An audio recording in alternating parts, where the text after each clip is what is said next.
Première épître de Pierre, chapitre 4. Ainsi donc, Christ ayant souffert dans la chair, vous aussi, armez-vous de la même pensée. Car celui qui a souffert dans la chair en a fini avec le péché, afin de vivre, non plus selon les convoitises des hommes, mais selon la volonté de Dieu, pendant le temps qui lui est resté à vivre dans la chair.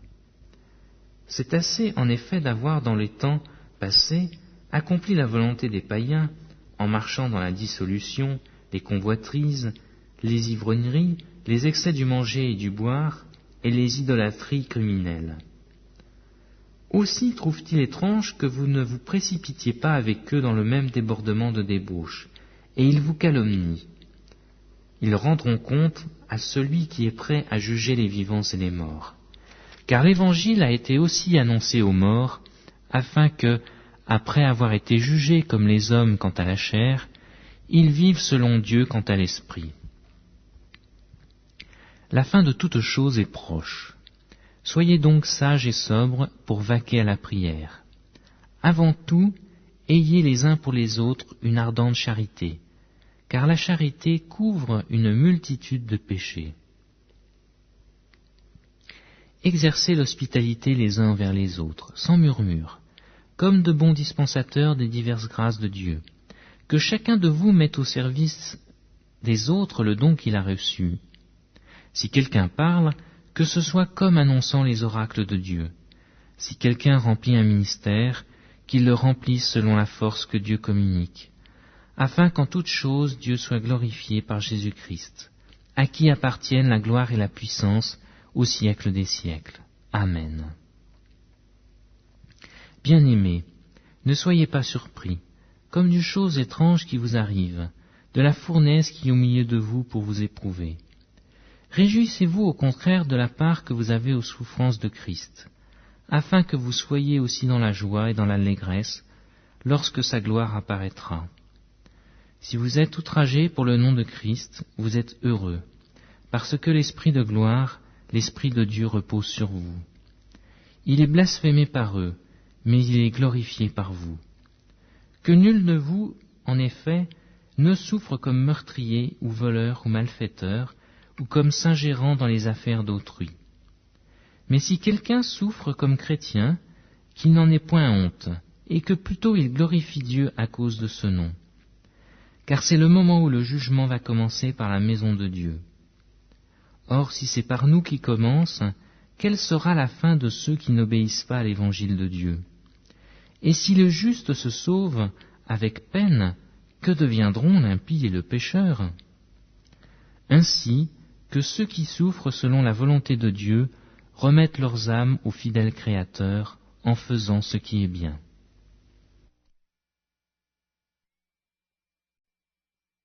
Première épître de Pierre, chapitre 3. Femmes, soyez de même soumises à vos maris, afin que, si quelques-uns n'obéissent point à la parole, ils soient gagnés sans parole par la conduite de leurs femmes, en voyant votre manière de vivre chaste et réservée. Ayez, non cette parure extérieure qui consiste dans les cheveux tressés, les ornements d'or ou les habits qu'on revêt, mais la parure intérieure est cachée dans le cœur, la pureté incorruptible d'un esprit doux et paisible, qui est d'un grand prix devant Dieu. Ainsi se paraissaient autrefois les saintes femmes, qui espéraient en Dieu, soumises à leur mari comme Sarah, qui obéissait à Abraham et l'appelait son Seigneur. C'est d'elle que vous êtes devenues les filles, en faisant ce qui est bien, sans vous laisser troubler par aucune crainte. Marie, montrez à votre tour de la sagesse dans vos rapports avec vos femmes, comme avec un sexe plus faible. Honorez-les, comme devant aussi hériter avec vous de la grâce de la vie. Qu'il en soit ainsi, afin que rien ne vienne faire obstacle à vos prières. Enfin, soyez tous animés des mêmes pensées et des mêmes sentiments, pleins d'amour fraternel, de compassion, d'humilité. Ne rendez point mal pour le mal, ou injure pour injure. Bénissez au contraire, car c'est à cela que vous avez été appelés, afin d'hériter la bénédiction.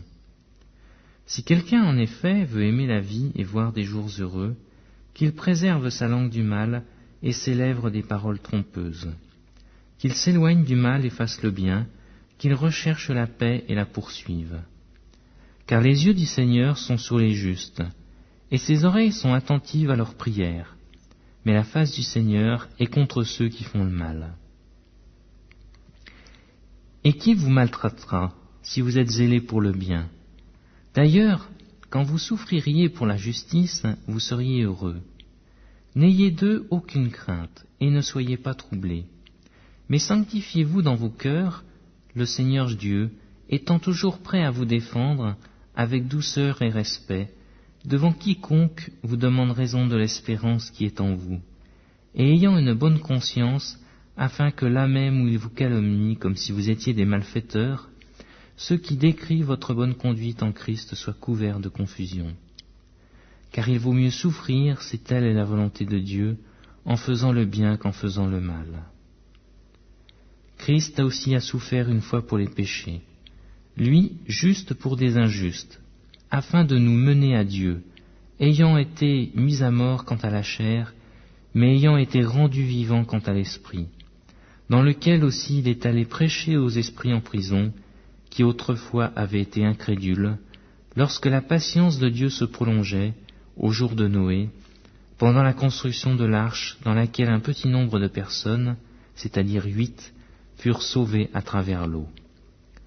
Cette eau est une figure du baptême, qui n'est pas la purification des souillures du corps, mais l'engagement d'une bonne conscience envers Dieu, et qui maintenant vous sauve, vous aussi, par la résurrection de Jésus-Christ, qui est à la droite de Dieu, depuis qu'il est allé au ciel, et que les anges, les autorités et les puissances lui ont été soumis. Première épître de Pierre, chapitre 5. Voici les exhortations que j'adresse aux anciens qui sont parmi vous, moi, ancien comme eux, témoin des souffrances de Christ et participant de la gloire qui doit être manifestée. Paissez le troupeau de Dieu qui est sous votre garde, non par contrainte, mais volontairement, non pour un gain sordide, mais avec dévouement. Non comme dominant sur ceux qui vous sont échus en partage, mais en étant les modèles du troupeau. Et lorsque le souverain pasteur paraîtra, vous obtiendrez la couronne incorruptible de la gloire. De même, vous qui êtes jeunes, soyez soumis aux anciens. Et tous, dans vos rapports mutuels, revêtez-vous d'humilité, car Dieu résiste aux orgueilleux, mais il fait grâce aux humbles. Humiliez-vous donc sous la puissante main de Dieu, afin qu'il vous élève au temps convenable. Et déchargez-vous sur lui de tous vos soucis, car lui-même prend soin de vous. Soyez sobres, veillez. Votre adversaire, le diable, rôde comme un lion rugissant, cherchant qui il dévorera. Résistez-lui avec une foi ferme, sachant que les mêmes souffrances sont imposées à vos frères dans le monde. Le Dieu de toute grâce, qui vous a appelés en Jésus-Christ à sa gloire éternelle, après que vous aurez souffert un peu de temps, vous perfectionnera lui-même, vous affermira, vous fortifiera, vous rendra inébranlable. À lui soit la puissance au siècle des siècles. Amen. C'est par Sylvain, qui est à mes yeux un frère fidèle, que je vous écris ce peu de mots, pour vous exhorter et pour attester que la grâce de Dieu à laquelle vous êtes attachés est la véritable. L'Église des élus qui est à Babylone vous salue, ainsi que Marc, mon fils. Saluez-vous les uns les autres par un baiser d'affection. Que la paix soit avec vous, vous tous qui êtes en Jésus-Christ.